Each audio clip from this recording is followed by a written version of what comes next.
guys, I am Bhavisha. Welcome to my YouTube channel Tasty Food with Bhavisha. આજે હું તમારા બધા માટે એક સરસ મજાની રેસીપી લઈને આવી છું જેનું નામ છે પિઝા. તો પિઝા તો બધાને ભાવતા જ હોય છે. તમને મારી રેસીપી પસંદ આવે તો લાઈક, શેર અને સબસ્ક્રાઇબ જરૂરથી કરજો. ચાલો હવે પિઝા બનાવવાની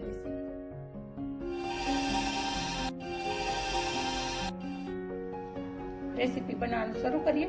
ટમેટા 500 ગ્રામ ટમેટા લીધા છે અને 4 થી 5 નંગ ડુંગળી છે અને 6 થી 7 નંગ લસણની કળી છે. હવે આપણે આને એક મિક્સરના બાઉલમાં બધું અલગ અલગ ક્રશ કરી લેશું. પહેલા ડુંગળી ક્રશ કરી લેશું. હવે આપણે એ જ રીતના ટમેટાને પણ ક્રશ કરી લેવાના છે. ચાલો ટમેટાને હવે આપણે ક્રશ કરી લીધા. ગ્રેવી તૈયાર છે તો આપણે હવે બાઉલમાં લઈ લેશું એને. તમે જોઈ શકો છો, જો આ રીતે આપણે ટમેટા અને ડુંગળી બેને અલગ અલગ ક્રશ કરી લીધા છે. પીઝા ટોપિંગની ગ્રેવી બનાવવા માટે હવે આપણે અહીંયા મેં 3 ચમચી બટર લીધું છે, 2 ચમચી કશ્મીરી લાલ મરચું પાવડર, 2 ચમચી ખાંડ છે અને નમક જરૂર મુજબ. તો ચાલો હવે બનાવવાનું શરૂ કરીએ. સૌથી પહેલા એક પેનમાં આપણે બટર લઈ લેશું આ રીતે.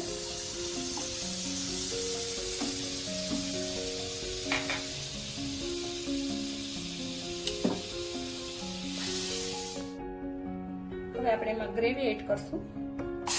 સૌથી પહેલા આપણે ડુંગળીની ગ્રેવી એડ કરી દઈશું આ રીતે.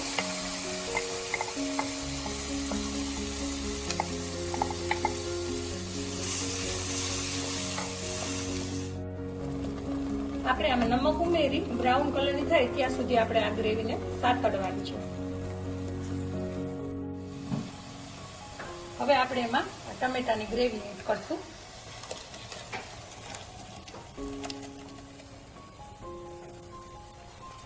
પછી બધું સરસ મિક્સ કરી થોડીક વાર સાતડવાનું છે. 5 મિનિટ સુધી સાતડવાનું છે.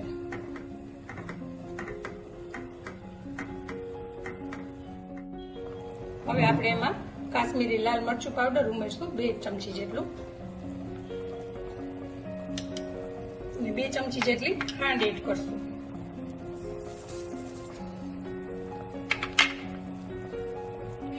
પછી આપણે એને આ રીતે બધું મિક્સ કરી પછી આ રીતે મિક્સ કરી લઈશું. આપણી ગ્રેવી સરસ ઉકળી ગઈ છે. હવે આપણે એમાં 2 ચમચી જેટલો કેચઅપ એડ કરશું. હવે આપણે પિઝા બેઝને એક નોનસ્ટિકમાં શેકી લઈશું. જોઈ શકો છો આપણું પિઝા બેઝને સરસ શેકીને મસ્ત થઈ ગયું છે.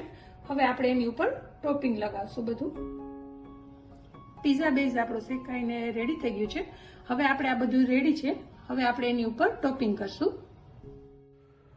હવે આપણે જે પિઝા સોસ રેડી કર્યો છે એનું ટોપિંગ કરશું. પહેલા પિઝા સોસ લગાવીને આપણું પિઝા બેઝ રેડી છે. હવે આપણે એની ઉપર ચીઝનું ટોપિંગ કરશું.